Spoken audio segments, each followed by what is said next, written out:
So what you can see here, this is West End Underpass, and the family is a rival faction that is attacking our camp, right? They want our resources, our food, right? And then they've been attacking us for a while, so right now we decided to go and retrieve the radio so we can... And this is the radio, right? This is the radio. This is the pieces that we will need to steal, right? And then to steal that radio, what we want to achieve with that is like basically hear what they're doing, so we can be ready if they attack us again, right? Yeah. But you know, as you can see here, like it's not gonna be easy to get to their base because obviously everything is packed with walkers. Right? Yeah. Yeah, the streets are crowded with them and swarmed with them. Exactly. And then, as you can see here, like, well, the environments look beautiful. Yeah, I think it's so cool to see, you know, day by day how every part of the game becomes more and more polished as we come close to launch. It's so cool. So the point of the mission then is that the group of survivors that we play as are supposed to reach that tower that you could see in the distance. Exactly. This is the let's say the camp that they build around it, right? And then we will need to sneak through. Well, you actually can choose however you want it, but in this playthrough you will see us trying to sneak through. Cool. And here we go. There we start here. All right. And right now we're seeing Aiden play, right? He has a silenced pistol. Exactly. It's important, like any noise that you generate in the game, as you can see in the top, there is what we call a hordometer. Yeah. And then any noise that you make will actually trigger this, right? And then when you reach specific amounts, like you make too much noise, basically, zombies will start being attracted to the area, right? So okay. Right now you will see that there is walkers everywhere. Yeah. But if we fuck up and then we do too much noise, this is not gonna be beautiful, right? And we saw one walker with like a super heavy armor. What was that about? Yeah, that's so as you know, the army has tried to contain the infection, right? Yeah. In Washington D.C. Yeah. There is still some cops that were just turned. In the middle. So some cops have more armor on them. You have to pop up their helmets and stuff like that. Exactly. And then pop up the helmet, and then as every walker, right? The only way to kill them is to actually hit them in the head. Brain. Yeah. Exactly. Yeah. So I think we're at our first puzzle here in the missions, because all the missions have puzzles in them, right? Yes. And many of them have co-op elements where you have to work together in order to overcome them. Can you tell me about this one? Yeah, so here the team finds a door that is blocked, that basically blocks the progression. So then there is a forklift near to it. So what the team is going to try to do is get it back up, right, running again, so then they can lift that door. So as you can see here. Hey, I see that keychain. What is that? Is that a Teddy Moo? That's Teddy Moo. Oh my God. That's our homage to the Payday community. I like that. That's very cool. So the levels are actually built in a way that you can approach every situation in the style that you want. For instance, here the team decided to divide into groups. Yeah. And what's the point of that, right? Because in my mind, you should always stick together. Why would people divide themselves into units of 2 and 2 instead of being 4? So it depends a lot of how you want to play it. We've seen players that really pack together in groups of 4 to make kind of a like Praetorian Guard, so if they get attacked by walkers, they are always sticking together. Yeah. This group here is a bit more experienced, so the sniper took that path to take down those human enemies in a small outpost, and the others are trying to clean up the way of walkers, right? Okay. So in terms of the variety of puzzles that we have in the game, right? Like here you will see right now another one that is also blocking the way, right? Yeah. And these are challenges that you're gonna find while you're playing. They are randomized, so every time that you play, they are different. And sometimes are gonna be simple, sometimes are gonna be quite complex, right? And we do this to regulate difficulty and to make basically every playthrough different. And increase increase the player experience, because when you start the mission you want to play it again, and if you do it and it becomes a different experience, walkers coming out of different areas and so on, that's the fun, right? That's the fun factor right there. Exactly. Like think about it, like you play the level like 40 times, right? and you can explain a story every time you play. So, whoa, what happened there? Aiden opened the door, closed it. He's Yeah. barricading it. Yeah, actually, he's trying to, like, not a good idea, I guess. Yeah. Like, he thought- Whoop, nope. Yeah. Yeah, that's the nope door. Yeah, he And didn't want to go in there. This is an important mechanic, right? Like walkers, they just come by numbers. So it's like an unstoppable force, Yeah. but you can slow them down. Yeah, Right? I think this is such an important thing, I think, to talk about, that in this game, it's almost like you're not supposed to kill all the walkers, right? Because you don't have the ammunition, there's too many, and if you make too much noise, they will swarm you, right? Exactly. So that's why you have to use the stealth. So what do we see here? So here, as you guys can see, They're looting. The team is looting this apartment. Which is a big part of the game, to It's a big loot the part of it. environment. Yeah. Why you want to loot? There is a lot of reasons for it. Your abilities, you can craft them, and you will see later like how that works. But you can craft different items that you can use in the level, right? Also, cooperation is important. As you see here, Aiden has marked one enemy, and then Grant with the sniper rifle just took him down, right? Yeah. And now it seems like shit hit the fan. The family has seen us. Exactly. So when that happens, like you saw those indicators on their head, right? Yeah. They have different alert levels. Yeah. The first one is like they are suspicious. They're like, okay, well, I think there is something there, so they will stare in that direction for a while. And if you don't do anything suspicious, they will just then keep doing what they were doing. If they reach the next level, though, they enter investigation state. So they will approach and check what's going on, right? Like, okay, I saw something. I don't know if it's a walker or a human. I don't know what's going on here, but I'm gonna check out, right? And then obviously the last one is combat. So That's a when- cool takedown right there. Yeah. Our team of gameplay programmers and animators that have done a great job. Like takedowns look fucking amazing. Yeah, they look really cool. And what are they doing now? This is like a different path, right? In order to get to the camp. Yes. So that's a path that they decided to take downstairs, right? And as we said before, we want every run to be a bit different, right? So you have a user story to explain, and like you can get here in a lot of ways, right? Yeah. Depending on how you progress and what is the randomization seat chooses for you. And some of the cool stuff that I think is cool because it's in universe, right? I love features where we manage to make them a part of the Walking Dead universe. For example, like weapons jamming. That's a really cool feature. Yeah. Silencers exploding. Can you tell us a bit about that? Yeah, that's actually a very important element, right? Yeah. In terms of silencers, they are the main tool that you're gonna use for your hardometer to go up. So it's important that you keep your silencers at check, right? They can get broken, so then you can unequip it if you see that when you keep it for longer. Yeah. And then your weapons also, they jam if you don't take care of them, right? Yeah. So back at the camp, you can go and repair the weapon, right? So to make sure that the jamming doesn't happen. And this is something that important, like keep your tools together. And in the heat of the moment, when the noise meter goes to the top and there's walkers everywhere and the weapon suddenly jams, that's when you go, oh my god, what should I do? That's usually the moment in which we hear more screams. Yeah. Right? Because you're shooting, you think that you have everything under control, and so like, oh, and then it's a very fun moment, right? Yeah. Can you tell me a bit about the different abilities that the characters have, like Grant's ability, for example? Yes, of course. So every character has its own specialities. Grant, for instance, being a marksman, right? Yeah. He was a hunter before being a survivor. Yeah, before right? the outbreak. Yeah. Before the outbreak. So what he can do is he can mark enemies, so they take extra damage, right? So every character has abilities that complement each other. So if you play in a team, you can actually, if you use the abilities properly, you can take advantage and be more efficient, right?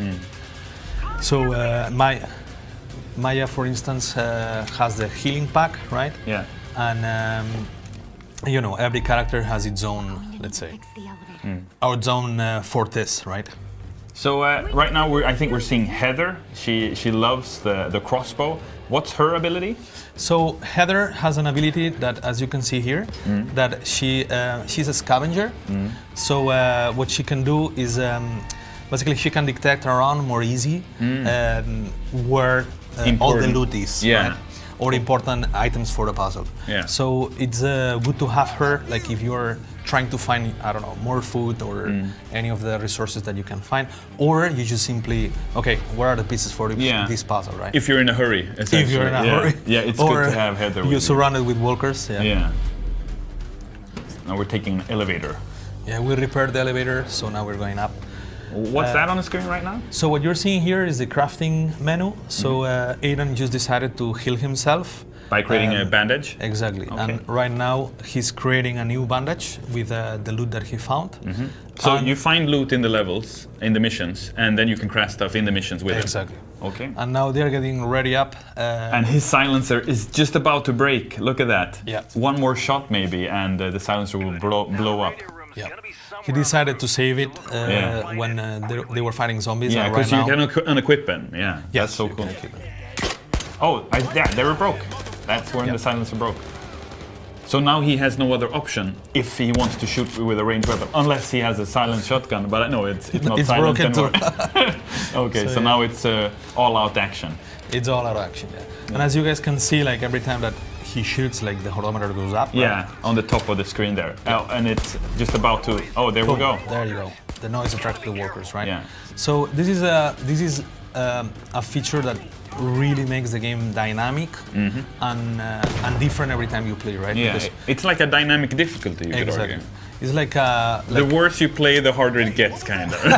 well, yes, we, So if we we punch shoot you in the all face, over- and then when you're on the ground, we just finish you, right? No, but So- yeah, tell me. So the idea with it is that basically with this feature, the levels become super dynamic. Yeah. Because depending on with whom you're playing, Yeah.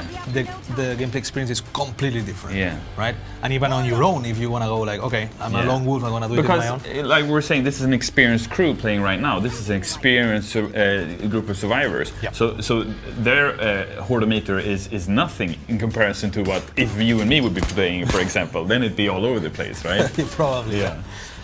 Yeah, we will go full guns blazing, right? Yeah, we definitely. Yeah, I love guns blazing. So we see here Grant is trying to fend off the walkers coming from behind. Yeah, so right now as the horometer went up, they are starting to crowd the area, right? They know there is humans here. They And are they're to the right of barricading? us. That's great. And then basically right now what they want to do is like hold them back, right? But you know what is really fun is like this same puzzle. If you play it like with this horometer, you're gonna be kind of okay, right? Like, Yeah. yeah, there's gonna be some walkers, you can control them. But if you really made a lot of noise, Yeah. this like the scenario changes completely. Right? Yeah. And this is how it changes. Like this, for example. Exactly. Holy crap! That's a ton of walkers. Yeah. So this is what, yeah, when the noise meter, the wordometer is on the top, yeah. And so you're supposed to solve puzzles while at the same time fending off hundreds of walkers. Exactly. Okay. So this team has, they know the deal, right? Yeah. So they're holding them behind the door not to get surrounded because Yeah. that's when really things get. And Aiden's very hard. And this is we were talking before about the weapon families in the game, that we have different weapon families that have different purposes. For example, with Aiden, right, his baseball bat fills a particular function in a crowded situation like this. Because you can exactly. push away and then you can push away many instead of just one. Exactly. Can you tell me a bit about that? Yeah, we have different weapon families. For instance, Aiden's baseball bat is very good at crowd control. Actually, you can fence enemies easier, and you can use like your light and heavy attacks to control the zombies around you, right? So you have long swipes that push enemies back. Then you have other type of weapons for CQC, like the machete or the pickaxe, that are more for individual walkers. So then it's easier and faster to kill one specific walker. And it looks cooler also. I love the machete when you Machete just is cool, yeah. slash walker's head off. It's beautiful.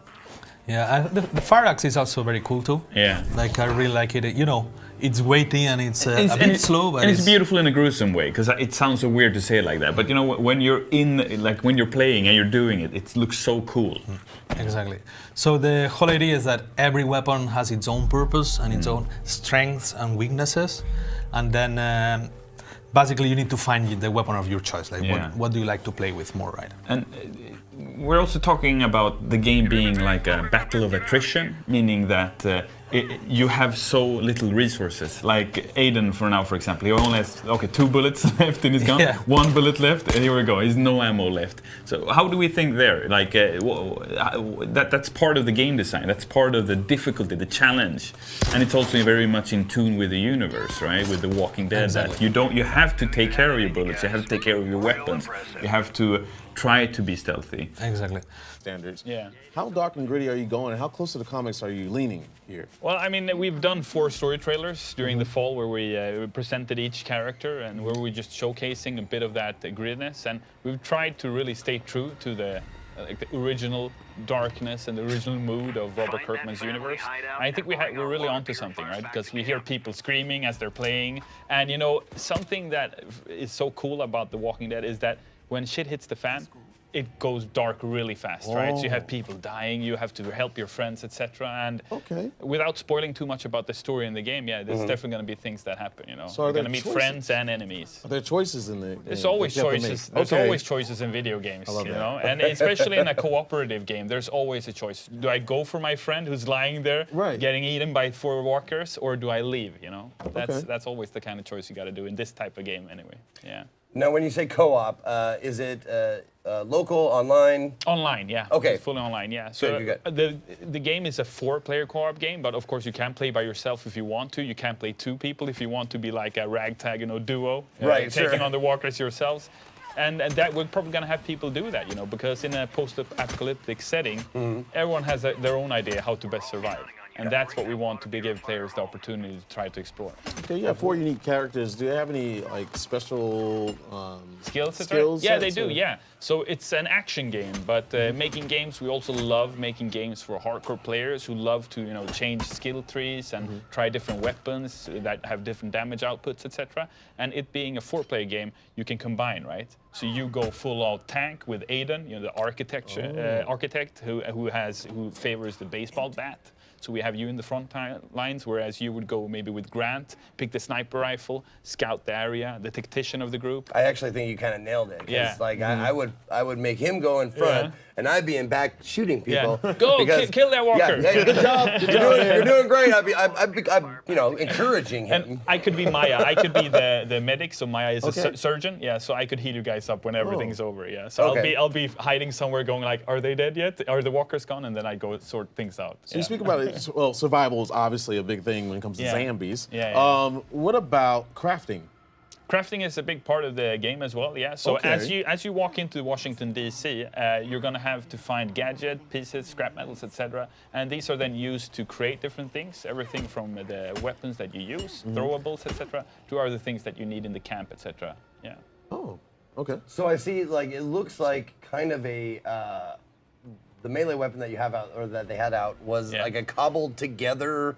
Something like that, so you can like make weird combinations of stuff. Yeah, well, I mean, the game is set in a post-apocalyptic setting, so nothing's working as it should, right? Yeah, Cars, totally. you know, they just stand still. Nobody's driving them, and by the way, you have to stay away from car alarms in the cars, you know, because if you beat a walker and they touch a car, it might start making noises, and you don't want to make noises in Washington, D.C. with a ton of walkers around you, right? Because any noise you make, the walkers will hear, so they will try to get closer to you, right? And if you start firing weapons, like a shotgun, like a sniper rifle, the walkers will be attracted to that area. Absolutely. Yeah. So, and because it's humans you're fighting again as well, it becomes this three-way thing where you and the bandits are fighting, but suddenly the walkers just arrive from nowhere, and there's a horde of them, you know. So the bandits have to take care of them, but you have to also, right? So there's a really, really cool gameplay mechanic there going on. Well, and that's been one of the themes of The Walking Dead since the very beginning. It's fear the dead, you know, kill the humans. You know, it's like the humans are the real threat. The other people you meet. Exactly. And if you're a big a comic book fan, you know, as a comic book reader, that the humans at the end of the day they're monsters. Yeah. And the family stealing your only opportunity to get clean water. It's not that nice of a thing to do, right? Yeah. So can you give us an idea of the scope of the world? Because Walking Dead, you see the big shots they do in the TV show, and even in the comic, you know, the atmosphere sets the mood. Yeah. Can you start with the environment? Is it open world, or is it semi-open world? or- It's a mission-based structure, right? Because we have a clear idea of what we want to tell for launch, and after launch, when the game is out on November 6th, we want to see how everyone enjoys the story, the gameplay and everything, what kinds of weapons people do like, what kind of enemies they like to kill, etc. And based on that, we're going to do something we call like a lifeline for the game. So with Payday, the bank robbery game we made, we still work on it 5 years down the line. And the reason is we care. You know, we built the game, we built a world that we want players to continue experiencing. So it's less of like a movie, if you will, and more of like a TV show approach, where we just continue post-launch and just continue to add stuff. Payday 2 was released 5 years ago. 190 updates later, we still are doing stuff with the game. Yeah. That's our ambition for this game too. Imagine a first-person co-op shooter within the Walking Dead universe, where you can just continue to get new storylines, where you can, as part of the community, be part of the experience and have opinions about groups we meet, playable characters, and be a part of that, and be able to say, I want to play as Negan, or you know, where's Rick, you know, or you know, start petitions online or whatever. Because we're totally into that, and that we've shown that, and we've proven that already with Payday. So we're in a super good position, I think, as developers, to really give the gamers something where we together can, you know, shape it in any way we form. So hypothetically, you go, not dark enough. Well, let's do that then. Let's make it darker, you know. Let's make it grittier. Let's kill someone off or whatever, you know. It's up to us, together with Robert Kirkman, of course, as well, because we want to make sure he's on, you know, before we do anything weird. But yeah, that's the beauty of it. So yeah, a great opportunity for anyone who's into Walking Dead to just jump in and kill some walkers. Now you said it's mission based. How does is there a storyline that progresses? Yes. There is. Yeah, Okay. there is. Okay. Yeah. Because one of the things that are so good with the Walking Dead universe is the story and the storyline of the group. Absolutely. The storyline of the group that you're following and what happens with that group. So there is a storyline that we are following, and without spoiling too much, some of it can be experienced here at E3 as you play the mission that is available here. Okay. And obviously the rest will be available as we come closer to launch and when people get to play it themselves. And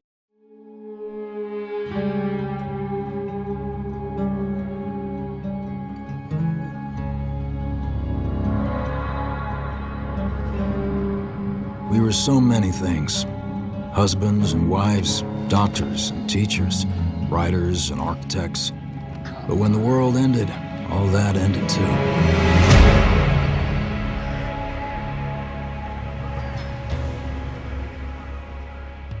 Every day we fight for more than survival.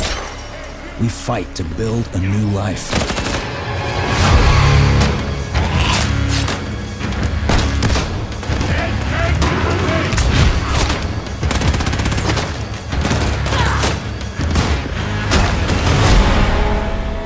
Alone, we're weak. But together, we might stand a chance.